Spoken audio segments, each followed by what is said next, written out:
मेरा नाम विशाल है। मैं एक छोटे से गांव में रहता था, जहां किसी चीज़ की सुविधा नहीं थी।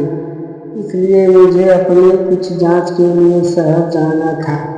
मैं जब एक दिन डॉक्टर के क्लिनिक गया, तब मुझे लगा कि सब कुछ ठीक ही होगा।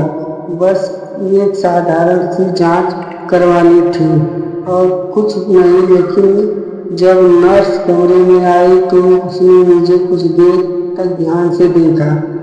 उसकी नज़रों में कुछ अलग सा जादू था, और जैसे ही उसने मेरी तरफ देखा, मेरा माहौल में मैं उस ठंडे साफ सुथरे कमरे में बैठा था, जहाँ दीवारें सफ़ेद रंग की थी और हर चीज़ में दवाइयों की हल्की महक आ रही थी। यह वही कमरा था जिसमें लोग आमतौर पर अपनी जांच करवाने आते हैं।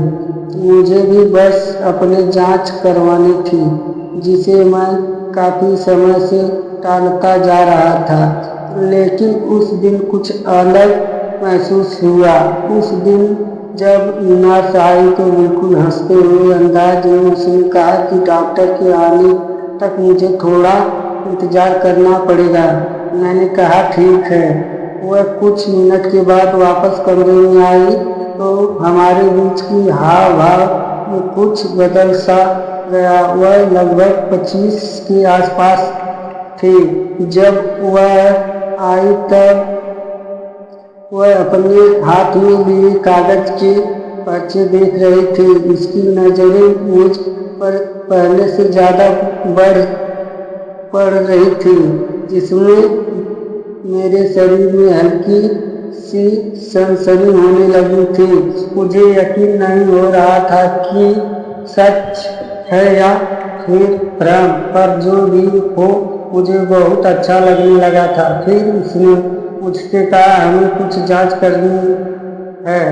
क्या आप तैयार हैं? मैंने हाँ में सिर हिलाया। वह मेरे पास आई और बिस्तर के पास खड़ी हो गई, और जब उसने मेरी नब्ज पकड़ने के लिए हाथ बढ़ाया तब उसकी उंगलियां हल्के से मेरे बाजू को छू गई। तब मैंने उसकी तरफ देखा और उसकी नज़रों में एक हल्का सा बदलाव देखा, जैसे वह भी मेरी वही महसूस कर रही थी जो मैं कर रहा था। फिर थोड़ी देर बाद उसने कहा, अच्छा अब अपनी पैंट खोलो, मुझे कुछ और चेक करना है। मैंने उसकी बात मानी और बटन खोला। मेरा दिल तेजी से धड़कने लगा, जांच की वजह से नहीं बल्कि इस वजह से कि मैं जो महसूस कर सकता था वह उसकी नज़रों की वजह से था, और अभी भी उसकी नज़रें मुझ पर ही थी। और जब उसकी नज़र मेरी खुली पैंट पर गई तो मेरे अंदर एक अजीब सी हिरस दौड़ पड़ी। अब वह मेरे और पास झुक गई और मैं उसकी गर्म सांसें अपनी त्वचा पर महसूस करने लगा था, जो हल्की और नरम थी। जब मेरी सांसें थम गई, मेरी धड़कनें तेज होने लगी और मैं खुद को शांत रखने की कोशिश करने लगा, लेकिन हर गुजरते पल के साथ और मुश्किल हो रहा था। उसकी नज़दीकी, उसके शरीर की गर्मी, सब कुछ अब ज़्यादा महसूस हो रही थी, और मेरे अंदर एक धीमी आग सी जलने लगी थी। उसकी आंखें फिर मेरी आंखों से मिली और कुछ देर तक हम दोनों में से कोई कुछ नहीं बोला, जैसे कोई सवाल हमारे बीच तैर रहा हो जिसे हम दोनों पूछने से डर रहे हों। तब उसने धीरे से कहा, तुम्हारे शरीर में खिंचाव है। उस समय उसकी उंगलियां हल्के से मेरी जान पर थी। उसका स्पर्श नरम और विश्वास से भरा था। मैं जानता था कि उसने से महसूस किया होगा, क्योंकि उस समय उसकी सांसें हल्की सी तेज हुई और उसकी नज़र मेरे आधे खुले पेट पर टिक गई, जैसे वह कुछ कहने वाली हो, लेकिन उसने कुछ नहीं कहा। उसके हाथ अभी अभी मेरी जांघ पर टिके हुए थे और उसकी उंगलियां मेरी त्वचा पर हल्की सी लकीरें खींचने लगी थी। मैं बस चौंक कर रही हूँ। इसके फुसफुसाते हुए कहा। उसकी आवाज़ इतनी धीमी थी जैसे वह खुद से बात कर रही हो।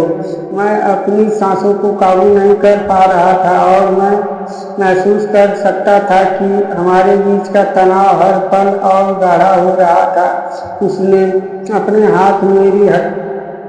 हाथ नहीं हटाए, बल्कि उसकी उंगलियां मेरी अंडरवियर की कमरबंद को सहारा रही थी। उसके हर एक मोमेंट में एक धीमा और निश्चित अंदाज था। मैं उसकी ओर देखता रहा, अपनी नजरें उसे हटा नहीं सका, और जब उसकी नजरें ठीक से मेरी आंखों से मिली तो उसने कोई संदेह नहीं था। उसकी आंखों में चाहत थी। उसने और भी करीब झुकते हुए अपने होंठ मेरे पास ला दिए। अब मैं उसकी गर्म सांसों को अपनी त्वचा पर महसूस कर सकता था और उस पल का इंतजार अब सहन नहीं हो रहा था। तभी उसके हाथ फिर से हिले, बस इस बार और भी निश्चितता के साथ। उसकी उंगलियां मुझे कुछ इस तरह से छू रही थी जिससे मेरा पूरा शरीर तनाव में आ गया। मैं अपनी सांसों को काबू नहीं कर रख पाया और हल्की सी तरह निकल गई। मेरी सांसें छोटी छोटी होने लगी, लेकिन अब खुद को रोकना नामुमकिन था। अब हमारे बीच बढ़ती हुई वो करीबी थी जो हर पल के साथ और गहरी होती जा रही थी। उसकी सांसें तेज हो रही थी और उसके होंठ मेरे मुंह से होकर गर्दन की ओर चले गए। मेरी त्वचा में एक अजीब सी सनसनी हो रही थी। तभी मैंने अपने हाथ उसकी कमर पर रख दिए और उसे और करीब खींच लिया, जैसे मैं उसके आकर्षण से खुद को दूर नहीं कर पा रहा था। काफी देर तक हम दोनों ने कुछ नहीं कहा। हमारे बीच का सन्नाटा और सुकून भरा था, उस भारी एहसास से भरा हुआ जो हमने अभी अभी एक दूसरे के साथ साझा किया था। उसने मुझे जिस तरह से इस पल को महसूस कराया था वह कुछ ऐसा था जिसे मैं कभी भूल नहीं सकता था। तब उसकी आंखों में नरमी आई और उसके होठों पर एक हल्की मुस्कान आई। फिर हमने एक दूसरे के हाथ थाम कमरे से बाहर कदम रखा। कुछ भी हुआ था वो बीता हुआ था, लेकिन जो एहसास हमारे बना था वह भी गहरा और सच्चा था। अब हम दोनों साथ थे और यही सबसे बड़ी बात